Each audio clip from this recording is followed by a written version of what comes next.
All right. What's going on, family? Hopefully, you guys are having an awesome evening. Let me go ahead and get us all locked in. All right. Let me get this together. Boom. There it is. There. All right. What is that? All right. Cool. And let me get that there. All right. Awesome sauce. And hopefully we are all good on my end. Boom, there it is there. Had to wear my John Morant gear today. I was feeling violent. All right, let me let me stop. Somebody gonna be like, "Secret, that's not fair. That's not fair." All right. Let me see here. We should be all good though. We got Mike in the building. What's up, everybody? Let's go. All right. I know, right? He got the hat out. It's warfare time. There it is. Now, you know what? I will put on my Bucket fatigue hat. hat, but it's like the Eagles, and I'm like, I don't think I'm repping Eagles no time soon right now. Yeah. I can't be Yeah. caught with this hat on anytime soon. It's not happening, family. First round. If First anybody in Detroit found out I was wearing the Eagles hat, basketball I can wear what I want because the Pistons are dumpster juice this year. But yeah, like football, nah, they got a knock on your door.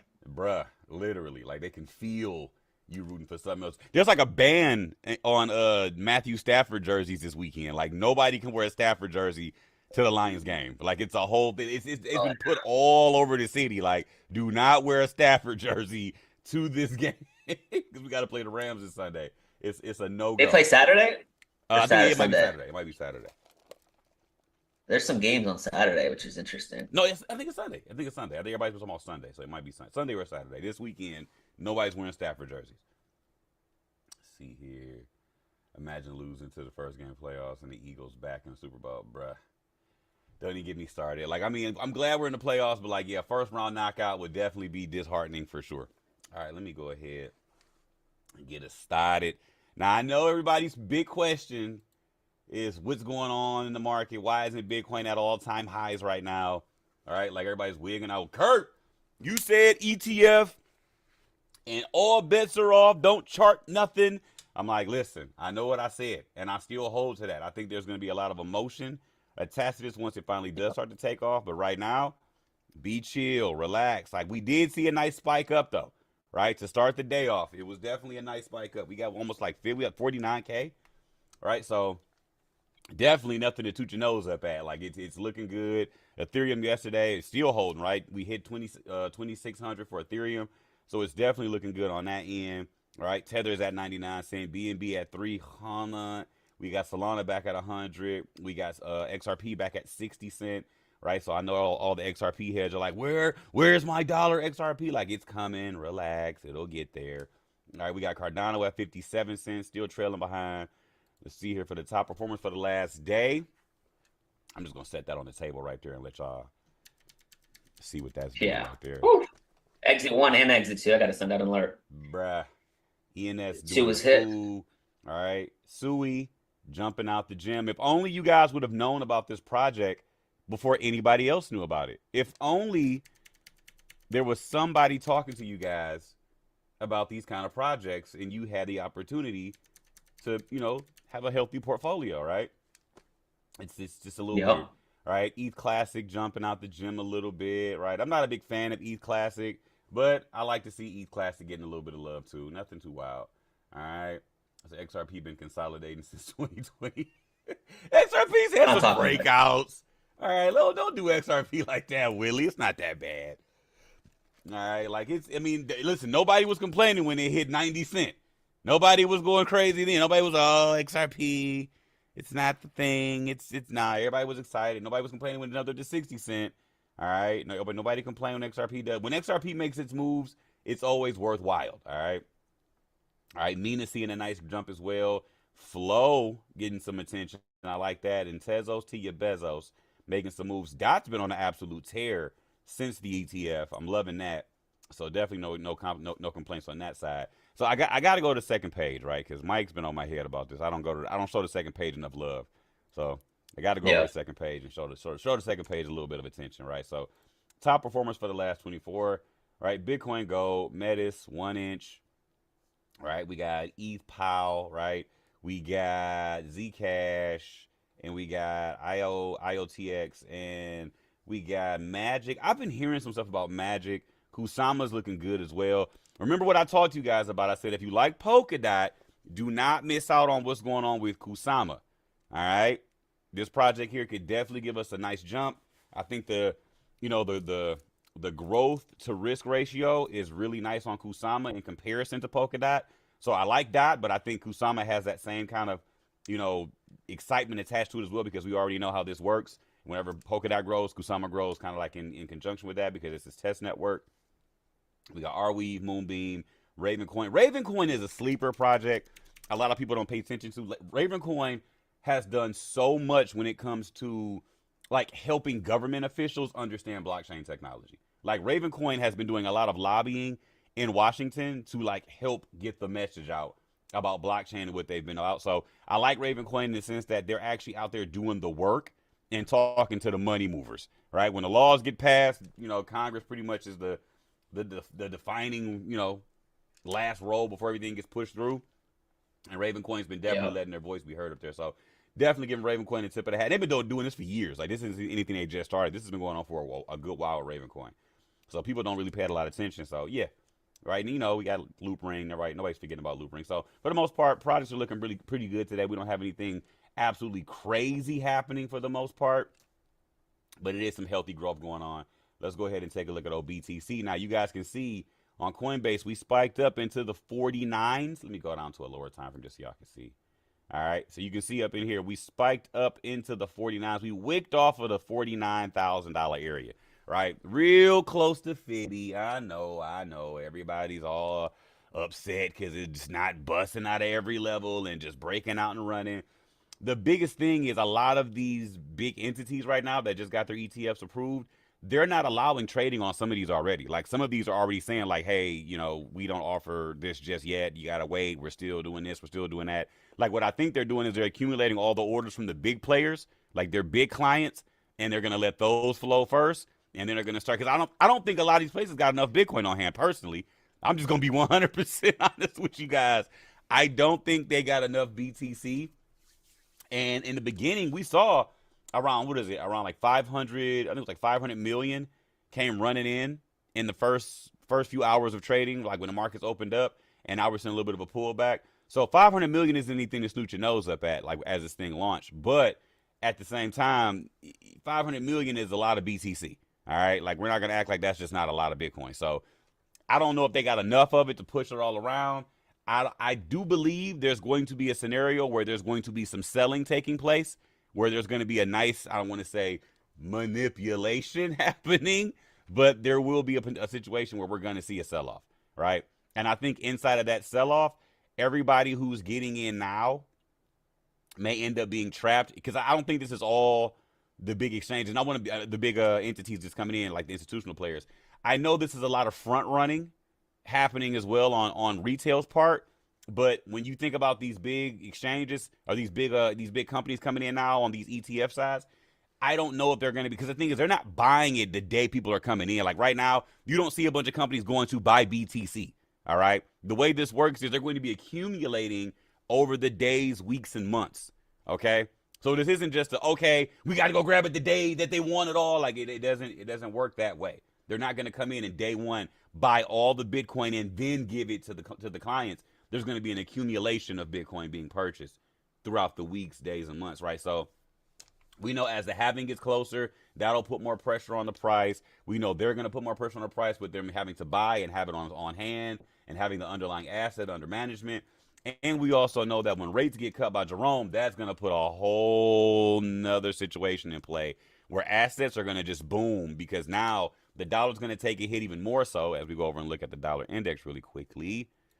All right. The dollar's going to take a hit even more so because you can see today, dollar's been definitely taking a nice little hit. All right. So I do believe we're going to see more selling pressure from the dollar. This is just pretty much what we've already been talking about, though. The dollar's already bounced and made a good move down. Do I think we're going to absolutely fall off a cliff? Not necessarily. Let me refresh this for a second. Not necessarily. I think it's going to be a nice slow bounce. And then once Jerome hits that button and that money printer cuts on, yeah, buddy. This bad boy is going to take a nice plummet to the downside. So just be patient inside a lot of these moves we're at right now. Like, I don't think it's over, where we're going to see everything just jump out. Like, even with the stock market, I was looking at the S&P. It's not really doing anything too different. Like, yeah, we're at levels, but we're still holding below the all-time high. All right, you can see that white line is all-time high territory. We've just been testing it over and over and over. So for me, this isn't anything out of the norm. Like, I don't think they're ready to see the markets break out and make all-time highs. When you look at gold, it's similar as well. Like, yeah, we're just testing levels now. It's nothing too wild happening. Yes, we've already made all-time highs for gold, but gold's even pulling back. So I think gold's going to give us a nice rest. Bitcoin's going to give us a little bit of a pullback, and then we'll see that big jump from assets. But I believe the last domino now is more than likely Jerome. Honestly, that's the last domino, because big entities aren't going to put a lot of their actual hard-earned money into the market. They're going to go out and get loans, right? And they're going to get cheap loans, right, where there isn't a crazy amount of interest coming back at them when, hey, you got this loan, you owe us this much money back. It doesn't make sense to get a loan now because interest rates haven't been cut. So if you get a loan now, you might as well got a loan 3 months ago, right? 4 months ago.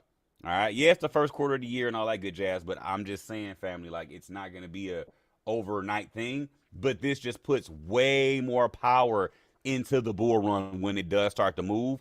You just be ready. Honestly, if I was you guys, I would be clicking my heels for joy right now, right? Because it allows everybody to get an opportunity to get positions, right? We're expecting a pullback. We're expecting to see a little bit of a stalling, which would be great. So at this point, we got the ETF. We know rates. We know rate cuts are coming. Regulation is on the way now because they got to do something now that all these big entities are coming in. They cannot let these guys run around willy-nilly, just slinging trillions around without having some kind of clear-cut tax implications and laws in place and all the different stipulations. So, yes, they have to do something. And I believe they're going to course correct as they drop the first few, basis and frameworks of regulation. They're going to course correct along the way. But yes, we're all in position. It's like we're all lined up. Everything's ready to roll. All you got to do is basically just buckle up, Buttercup. Like, it's not a whole lot of heavy lifting at this point. Like, I got an inbox saying, "All right, Kurt, what's the next move?" And I said, "Do you have your wallet?" They said, "Yeah." I said, "Do you have your VPNs?" They said, "Yeah." I said, "Do you have a ledger?" They said, "Yeah." I said, "Do you have your MetaMask?" They said, "Yeah." I said, "So what else do you need?" Right? You know how to navigate the markets. You can get in and out of, decentralized exchanges. You know how to keep it safe in your wallets now. All you're doing is just still DCAing. The strategy hasn't changed. The thought process hasn't changed. When we go back over to the BLX chart, guys, like, we're having that breakout moment I talked about, that big gray box. We're in that zone. We're deep in that zone now. Either we're going to break and run and make another go for the all-time high because there's not a whole lot of, friction in between that, or we're going to slow down and we're going to see a bit of a sell-off, and it gives these big entities the area that they're finally looking for to accumulate. All right? I think anything in the 30s is going to be barbecue chicken. Because now we got ETF. Anything coming down to the 20s, that's asking a lot. That's hoping that BlackRock fell asleep and nobody's clicking the button at the desk. All right? I'm just being 100 with you guys. That's asking a whole lot to come back down to 20. You're hoping nobody's paying attention and this thing's just falling off a cliff. I mean, like, Satoshi Nakamoto himself will have to show up and just be like, "Hey, I'm here and I'm selling all my BTC." That would get us down into the 20s for sure. But I'm telling you, the moment that happens, they're swooping in to buy it all up. Because let's just be 100 with each other. There's not enough Bitcoin to go around right now. That's just the nicest way to say it. There's not enough Bitcoin to go around. All right. And at this moment, I see Mike on Google pricing out how much he can get for a spleen and a kidney. All right. Like, if I sell one and keep the other one, I can probably. I'm in the trenches right now on some of these documents that these ETF companies posted today. Trying to look at, like, the flow of how they're going to be selling and buying. I found something here I'll share after. Yeah. So for the most part, guys, like I'm not really wigging out about none of this stuff. I want to come over here and I wanted to, let me see here. Where is it? Where is it? Do I have it in here? It's probably down up in here. Yep. So I wanted to talk to you guys about these levels with Curve, right? We got that low point to that high point, and we're in that 50% 618 area here. All right, for potential buying pressure. This is the area I was waiting on, and we're still within the zone. So everything in this area for me right now is a beautiful area to enter for price, for dollar cost averaging or entry sake. And we're getting a little bit of a pullback on a lower time frame right now. So I am keeping tabs on this level right here. All right, doesn't have to be like the most clean, but I am excited to see what happens moving forward from here if we do get a pullback down again. I'm thinking somewhere down in here, if the market starts to give us a little bit more of a rest, that area right there looks like a really clutch zone for a nice entry. So I'm looking at around like 54 cent down in the 53 cent. Looks like a really nice area for Curve. And I know we're seeing a little bit of a jump already, but if we can pull back just a little bit more, I'll be amped up to get in on that. So just being patient with Curve. I think Curve has some upside right now. And we already saw 1 inch taking off on the second page. Synthetics right now has been definitely getting a nice jump up as well. So I think right now some of these derivative projects are getting a nice boost. And I think that's some of these are going to be sleepers as well.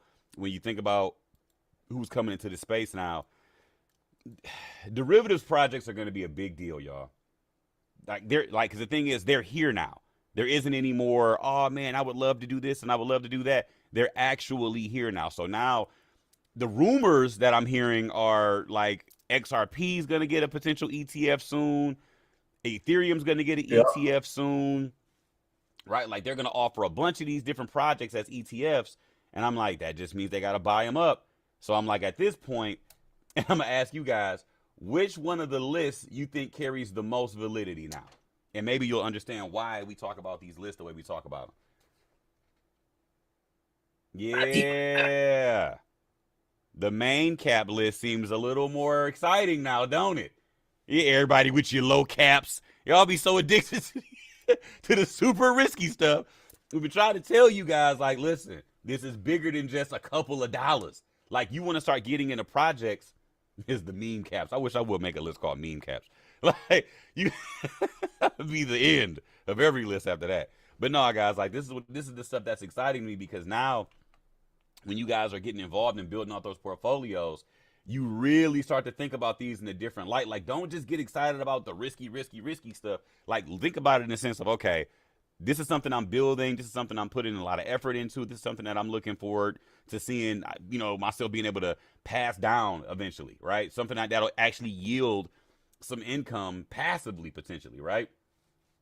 There is no, oh man, I want to come in and make $5 in this thing, or I want to come in and make $1,000 in this thing and leave. Like, if that's your aim in crypto, this probably isn't the class for you.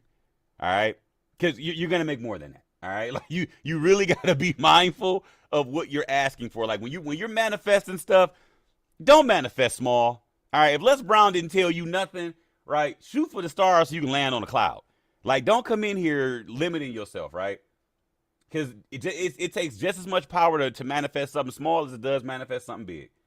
All right, so go big. If you're gonna go big. Like, don't come in here playing around like, man, Kurt, I just want to see $500 in my portfolio. Stop. Like, we gotta ramp that up a little bit, man. All right. I say I want 100,000 in there. I hear you. Listen, I'm not telling anybody what their goal should be, but I'm just saying go big. All right, 500 to me ain't big enough for y'all. Like, y'all got to go bigger than that, right? That's 2 months worth of subscription. We got to step it up a little bit, y'all. All right, we got to go harder in the paint than that. All right, this is 10 zillion. All right, Dr. Evil, 10 zillion gabillion dual errors. All right, because I want 8 figures. Listen, I'm not mad. I'm not mad at y'all, but I want y'all to go big in the paint. Now, synthetics, phenomenal. I talked to you guys about how I felt about Injective. I think Injective has some really big upside, considering they're going to be doing a release really soon on their project. I talked to you about Injective already, Mike. Yeah, I mean, dude, you told me about it at a couple dollars. No. Like, they have a update coming out. So let me see here if I can break this down. I don't know if we kicked it about this or not. So Injective right now is around this number. It's the 30th project in the world, right? Back when we brought up Injective, it was a low cap. This was like way back 4 years ago. It was like maybe 500 in the world, and this thing went crazy, right? We noticed the total supply right now is at 100 million, but the circulating supply is around like 84. All right. Yeah. So the price of Injective has gone absolutely wild. It ain't even bull run season yet. It's already jumped out the gym and went crazy. And I kept telling people derivatives projects are going to go wild. Be mindful of that, right? So we know this project has a small supply, but has potential to blow the doors off of a lot of projects when it comes to the derivative space. The issue is it already made a big move, but there's something coming up for Injective. On the 21st of January, they're going to be releasing the rest of their coins. So now, when we have more coins releasing to the supply, what does that do to price, ladies and gentlemen? Pushes the price lower. So you have an opportunity to get a project that's already went crazy before the bull run at a potential cheaper price because there's more coins hitting the supply, and it'll be 100% fully unlocked.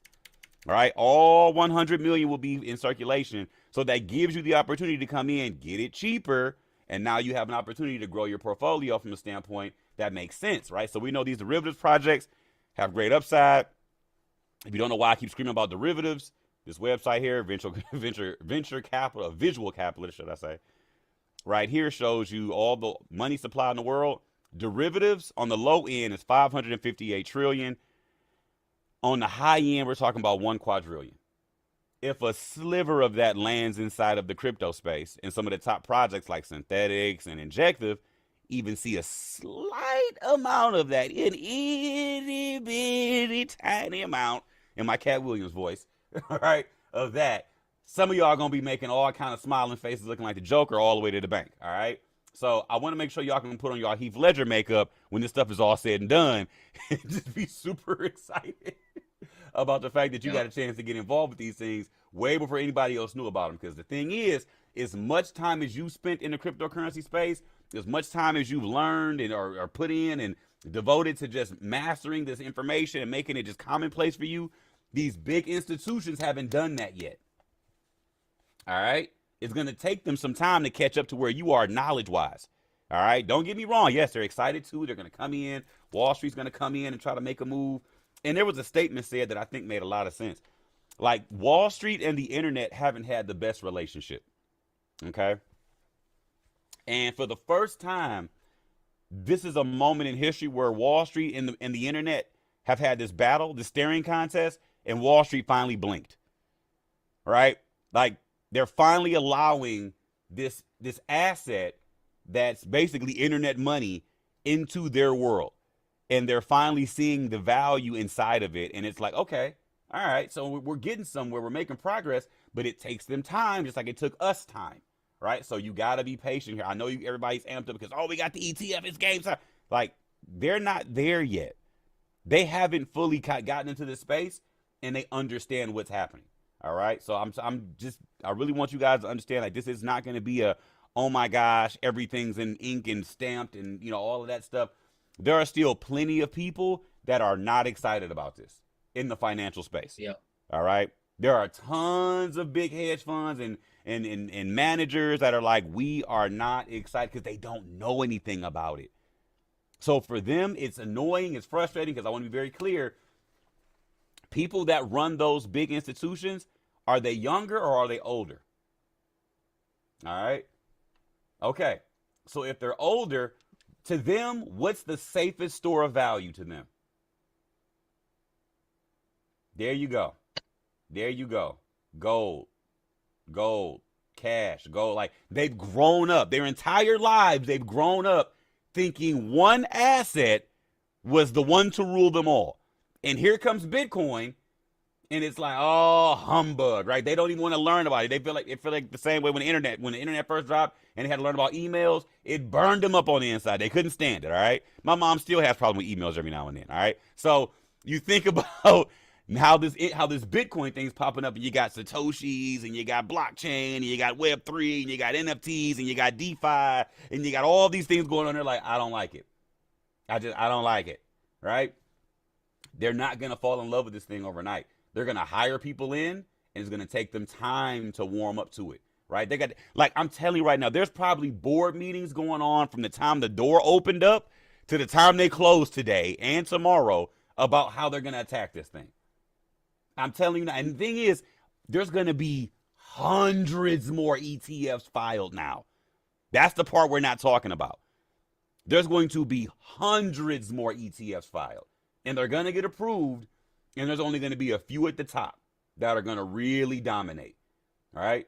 But everybody's going to start coming in. The thing is, when the rest of these big ETFs get filed, what are they going to have to do? They got to go do what? Have the asset under management, meaning they got to go buy more what? So stop thinking about this right now as just one part of it. Like, and I keep telling you guys, there's not enough Bitcoin to go around. I don't know if anybody's picking up what I'm setting down here, but yeah.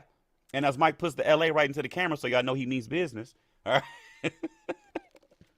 Oh, dude, I'm deep in I'm deep in the trenches right now. I see you, bro. You haven't even spoken. All I see is lights flashing from each monitor. Like, Yeah, I'm reading the fine print right now of these funds, and it's interesting. I'll share some stuff. But no, I'm with you with the timing of all this, the essence of how money is gonna flow. And dude, I just think I'm gonna share this. I think right now it's what we've been waiting for. Some people, like Kurt just said, love what's happening, and some people are gonna absolutely hate it because it does mess with the whole like decentralization. Because guess what? Even USDC Circle today, they're filing for an IPO. So that just means, right, they're gonna do what's best for the investors. And we all know, like Kurt just asked in the chat, like, older money is gonna come into this space. We've been talking about it. But it's going to be a lot of campaigning for the crypto space now, which is going to be new to all of us. And right now on like Twitter, for example, Vanguard just came out and said that they are not doing Bitcoin ETFs. Now, Vanguard and BlackRock are like two of the biggest companies in the world. Vanguard owns a lot. Mm-hmm. And what people are doing is literally all over Twitter right now, people are transferring their retirement accounts from Vanguard to Fidelity. You could do it in the back end of your system. So people are literally flooding their money out. Kurt, can you still hear me? This thing refreshed. Yep. Okay, cool. I left screen refresh. People are flushing their money out of Vanguard and like basically like boycotting it. It's actually kind of crazy how like these posts are going viral. I have a retirement account with Vanguard. I called them and they're not offering Bitcoin ETFs. I'm transferring all of my assets out. So it's interesting to kind of see like who runs Vanguard again? With the wealthiest people in the world, buddy. Oh man, let me see. I gotta look that up. I mean, I'm trying to see because I know like what's his name? Warren Buffett always hypes up Vanguard, and I'm like, does he have a big stake in that? I think so. Because you know how it's much owned Warren by Buffett like loves. It's owned by shareholders. It's not owned by like a person. There was a founder. I was trying to see if Warren Buffett owned a big share of a big, chunk of it. I think so because there's an index fund. Like there's like a Vanguard index fund that I'm pretty sure he puts tons of money into. We know how much Warren Buffett loves technology. Yeah, but BlackRock is one of the biggest shareholders of Vanguard. Like they work together. Yeah. So they're just like, hey, BlackRock, you take care of this, and it's okay. So this is really interesting to see how like traditional financial people that want to get into crypto are going to just depart from their traditional finance situation. Now, talking about traditional finance, I'm not sure if this is going to move this way yet, but I think the New York session and everybody understanding U.S. stock trading hours and equity hours is very important moving forward. So if you don't know, the U.S. stock market opens at 9:30 a.m. Eastern, closes at 4 p.m. Eastern. Now, before and after, there still are markets that you can trade. It's called pre-market and after hours. So pre-market starts at 7 a.m. Eastern and then closes at the opening bell. After hours is at 4 p.m. Eastern and closes at 8 p.m. So from this time to this time, we can see the markets really move. Now we're going to see if Bitcoin actually picks up speed during those hours. No, it's at 4 p.m. Eastern. The regular trading session closes. After hours closes at 8 p.m. Eastern. So it's going to be interesting to see if the market trades during those hours, toward like a 3 to 4 p.m. right before the closing bell. Usually you see some stocks start to move. Mm-hmm. It could be very interesting for BTC volatility. Now, I've been pretty much going down the rabbit hole of all of the different funds and like their different websites. Now, I'm going to take my hat off for this because there's like an echo. Now, when something is publicly traded like an ETF, there has to be like financial reports, accounting, all of this has to be public.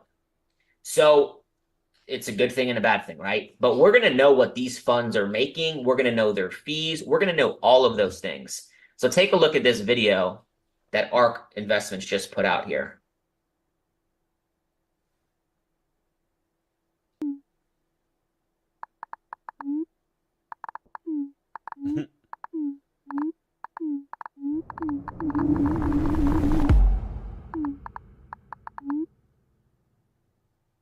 When it comes to Bitcoin, aren't you just a little bit curious? ARKB, regulated, direct access. Here's the key. No fees for the first 6 months. And then this is how all of these these funds are going to make money is on fees, 0.21% annually after. I see what they did there because it's 21 Bitcoin. I like that. Oh, I just realized that. Yeah, there you go. That's good. So like all these websites, guys, I would save them like ARK Funds. I'm going to go to a couple other ones here in a second because we're going to be able to see like the growth. And obviously we can see that on a chart as well. I'll give you guys all the ticker symbols here in a second. But it's going to be interesting. We're going to be able to see all like just the facts, what they're doing, if they're in profit. And remember, I just said it, they're going to be campaigning for what? For the crypto space, which is the first time really ever this has ever happened, obviously, in this space. But now we know about Grayscale, right? Market price as of 1/10/2024. I don't see any really updated data here. They're charging 1.5%. Okay. Which is, the highest in this space. All of this will have to update probably tomorrow because it's all going live today. But you have Grayscale, and then really I want to look at this one. You have Wisdom Tree.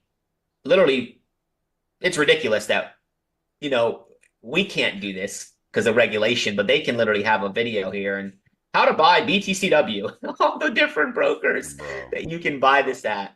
It's such a crooked game. It's so funny. But anyways, here you can come down and see, I think they already have some money in here.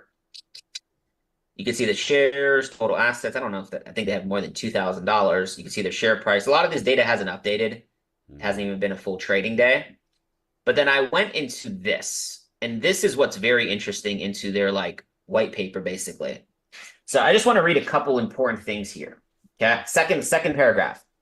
The trust investment objective is to gain exposure to, so this is kind of like for all of these ETFs in a way, but this is very clear. The trust investment objective is to gain exposure to the price of Bitcoin, less expenses and liabilities of the trust operation. In seeking to achieve its investment objective, the trust will hold Bitcoin and will value its shares daily based on the CME CF Bitcoin reference rate, which is just the price, which is an independently calculated value based on an aggregation of executed trade flow of major Bitcoin spot platforms. Third paragraph. When the trust sells or redeems its shares, it will do it in blocks of 5,000 shares, a basket, based on the quantity of Bitcoin attributable, whatever, to each share of the trust. These transactions will take place in exchange for cash. This is interesting. This is how they're telling us they have to legally. subject to the exchange receiving the necessary regulatory approval to permit the trust to create and redeem shares in kind of a Bitcoin, in kind for Bitcoin. These transactions may also take place in exchange for Bitcoin. And then let's go down here.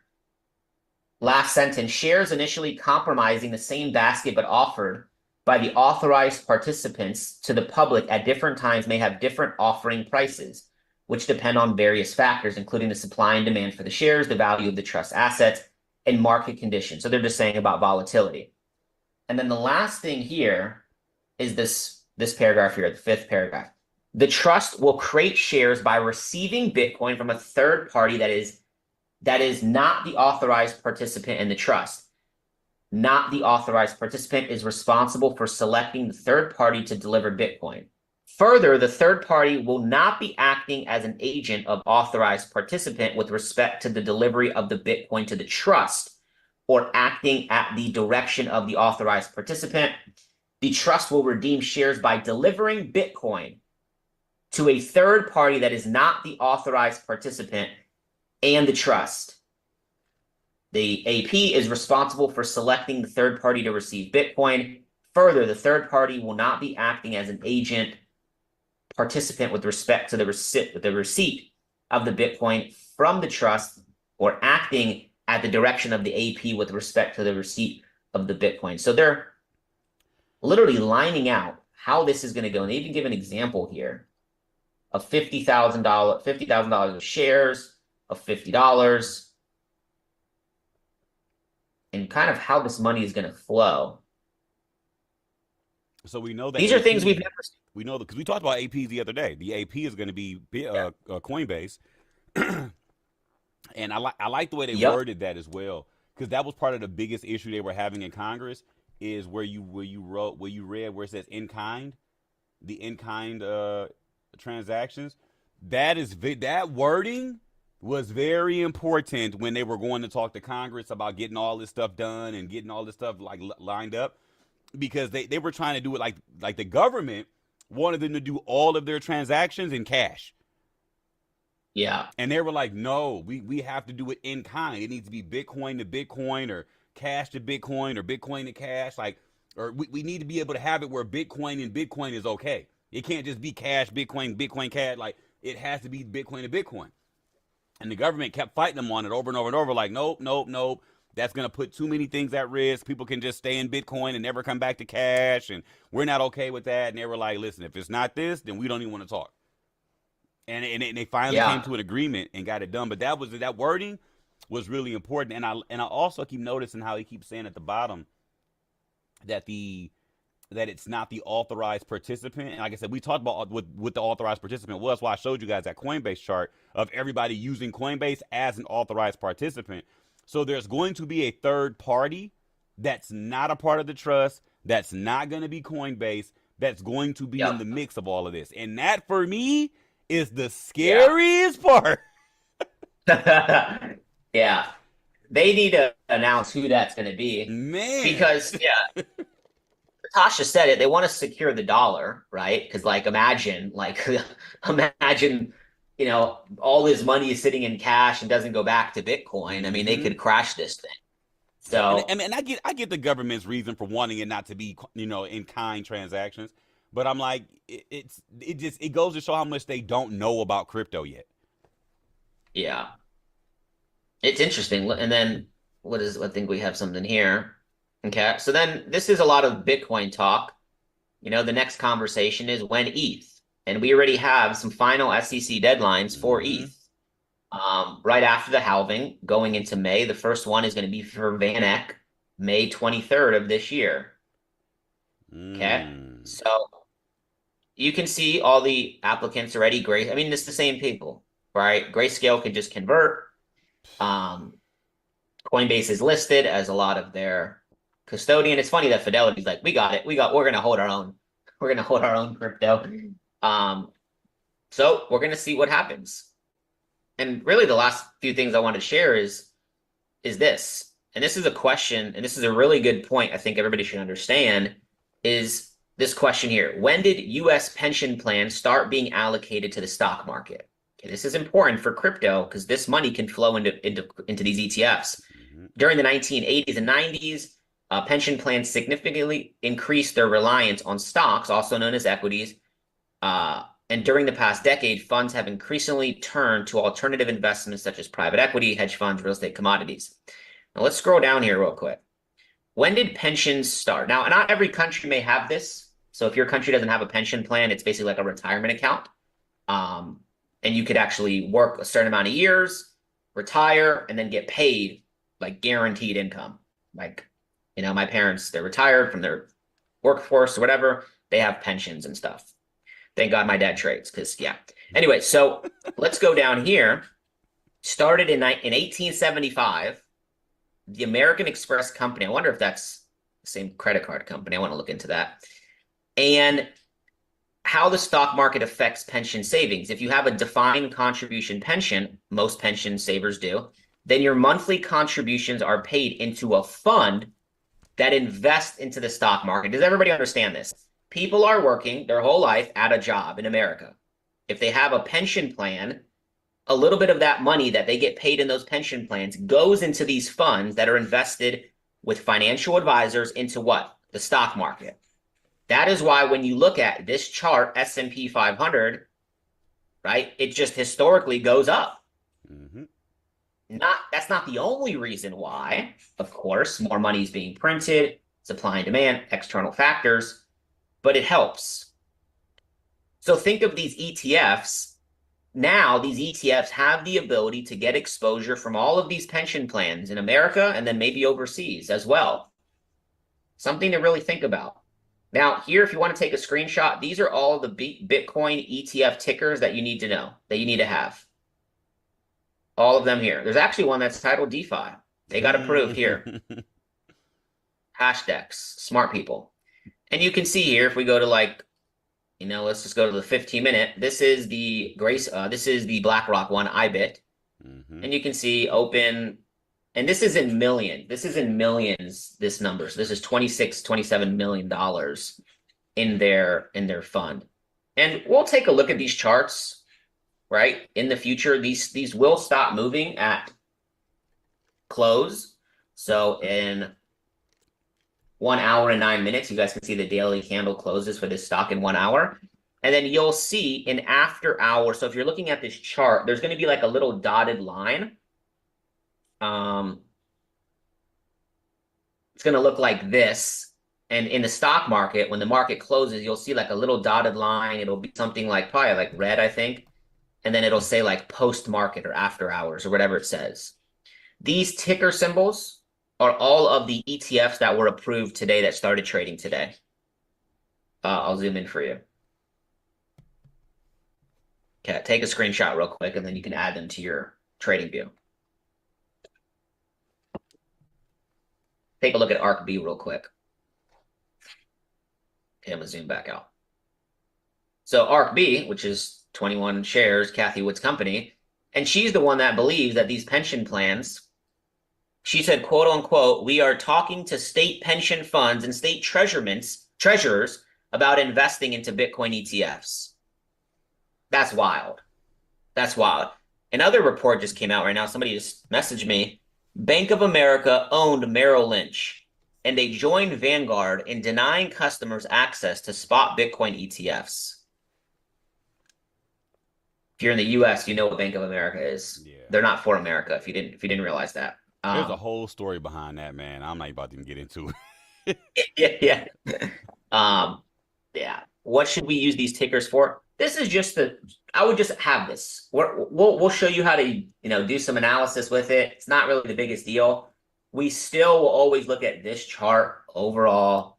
Personally, these are levels that we've been talking about, 48 into the mid 50s.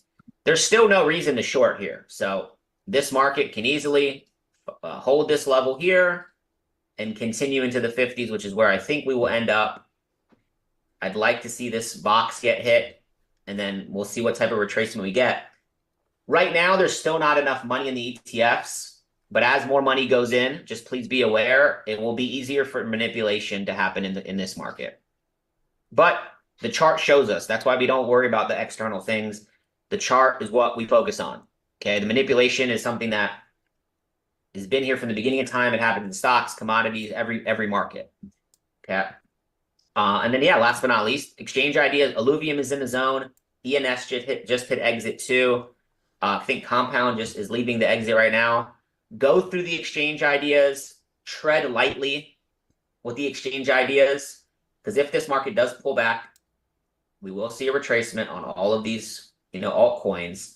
My eyes are really glued to these charts here. XRP, Bitcoin, slowly trying to get out of this level. Mm-hmm. Sol BTC is just chilling right there, still under that still creating that lower high. ETH BTC does look like it wants to continue to the upside. Dot Bitcoin is looking good, actually looking very bullish on Dot Bitcoin. If it can break this high, oof, that could rally. Uni Bitcoin is looking pretty good as well. We talked about this in December, this level here. Uniswap has a ton of potential right now, man. Yeah, I think so. What is it trading at? I think they got $8 or something. Oh, that's Dot. Yeah, Uni's at like 675. It hit our zone, so yeah, man. We got good things happening. Obviously, in crypto, dominance is something. Last chart I'll go over that failed to break this high, created a lower high after the breaking structure. So you had this high, price came down, broke, and then created a lower high here. So this could allow, even if we get a pullback, I would probably be bearish on the dominance of Bitcoin for money to start to flow to the downside here. And this could be where altcoins start to rally one more time before a massive sell-off. I agree. The stars are definitely in alignment for a nice pullback. Bitcoin's had a run, alts have a run, and everything starts to flow back into stables. And then after that, we got our last pullback. I mean, I said everything flows into we'll see stable coins, and then from there, it kind of pauses for a moment. You see a nice little bit of a pullback, and it's on after that.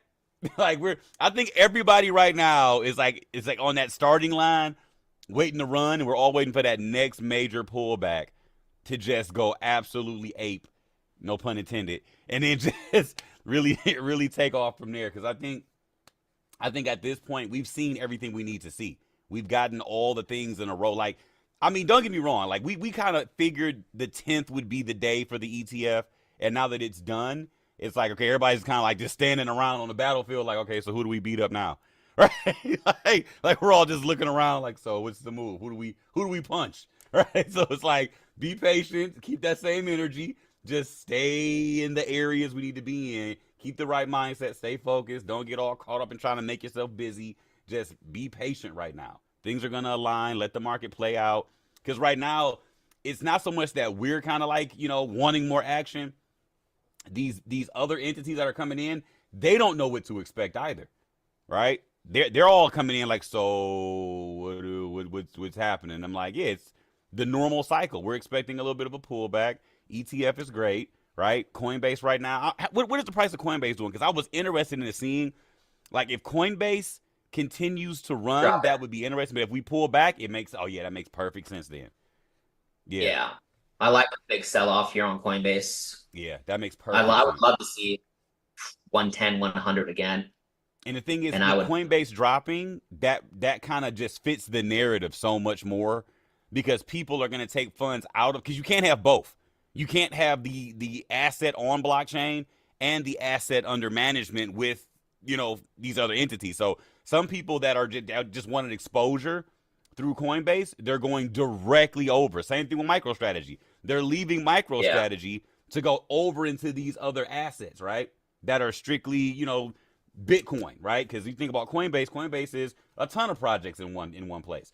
MicroStrategy is Bitcoin, but it's an entire company underneath all of that, right? So with these assets now, it's just directly Bitcoin, and it's not on the chain like you see everything that you got going on with, Coinbase. So yeah, this makes a lot of sense seeing these stocks pull back, because people are going directly to the ETF just to sit over there. I told you guys, a lot of these big money movers, they don't want to actually have custody of their coins. They want someone else to actually have the custody, or they just want the exposure in the best way possible for them to be able to have it, documented and, being able to be tracked properly. So seeing those stocks pull back definitely fits the narrative now. It just makes way more sense of how everything's playing out. So yeah, just be patient. This right now was pretty much the norm. You're gonna start seeing a little bit of movement, a little bit of repositioning, and then we'll start seeing more growth from there afterwards. Yeah, dude, I heavily agree. Like these pullbacks, obviously get on with Ace and Patrick for stocks. Like all these like even mining companies like Marathon Digital Holdings. I mean, if we come back into like some of these levels, I mean, come on, like this is, you can do options with these and hold them. I would do like a 6 to 12 month option, a bullish option for this. Same thing with Coinbase. If we can come back to like 100, Oh my gosh, and really bro. to this level here, I would do a long-term options. So make sure you guys plug into the full package here. Get on with Ace, ask questions. Get on with Patrick, ask those types of questions. Definitely. Somebody said the dollar's falling. Yeah, no, it's been tanking. But Like right now. Oh, okay, yeah. Nice candle there. Oh yeah, we are getting a little. Yeah, let's see bit if of it. see if we can go take out these lows. I mean, we had inflation today was higher. Can you imagine they raise rates in January? Oh my Just gosh, bro. mess the whole market up. Oh my We have a gosh, bro. If they bumped up rates right before a cut, you talking Yeah, about I mean- whipsaw. It would be Just- crazy. I don't think they will. I don't think they will, guys. I'm just messing with you, but we're expecting a pause, right? We're expecting a pause. I think we got to So get we'll Pat see. back on, bro. It would be dope to get Pat and Ace on at the same time to get both of their feedback, like, because now we're all crossing into each other's lanes now. Like everything, we're all merging at this point. Let's I'm gonna make a group chat after this call. We'll get it done. Maybe next Wednesday. How many of you guys want me, Kurt, Ace, and Patrick on a call? That might have to be That's a a lot 2-hour of bass, session. man. Everybody's voice is gonna be shaking the drinks off the table, bro. It's gonna be a whole lot because Pat's got a deep voice, Ace got a deep voice, and you got a deep voice. I mean, I'm like the Mickey Mouse of the group here. So yeah. Yeah. It might be like a 2-hour go live. We're gonna have to like plan that out. All right, let us know. Hit the send feedback button after this. Let us know if you guys want it to happen. If you want the Yeah. Fantastic Four, we might call ourselves, a band name. But that's it on my end for today. Let's see what happens. Yeah, man. No, I appreciate it, bro. Fire. So yeah, family, just stay tuned. Everything's lining up nicely. I mean, pullbacks are definitely in the cards right now. We didn't get the crazy emotional move we were potentially expecting. We wanted to make sure everything made sense. So now that we're seeing kind of like the dust start to settle a little bit and everybody just kind of reallocating from one company and another company, the stock market's going to see a little bit more movement than I think the crypto market will see right away.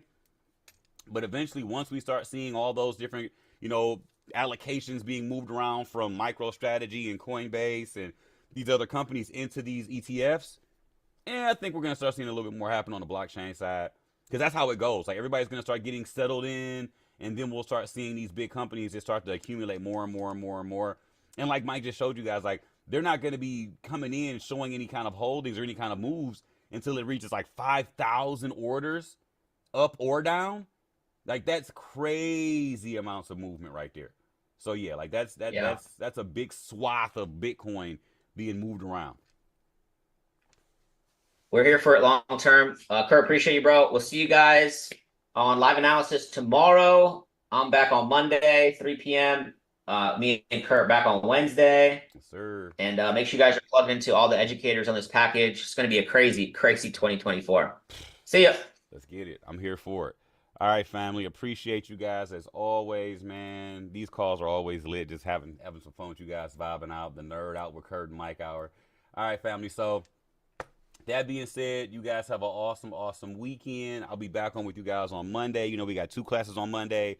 We do our portfolio watch, and then we do mindset / harmonics every now and then. So now we did mindset the first week. We just did harmonics this week. We're going back to mindset next week. So I might do a little bit of mixture. I might try to go like 1 and 1, and then we mix them both up, something like that. All right, and then we'll have like a double down session, and then we'll go, back again and back and forth. I don't know. We'll have some fun with it. We'll see how it vibes. All right, family. Love you guys. And as usual, And as always, because I know how we do, all right, let's see here. There we go. As usual, and as always, stay patient, stay disciplined, and the gains will come. We out. And, oh, yeah. Good night, everybody. Stay blessed, family. Love you guys. Let's get this bag. Let's go. Let's go.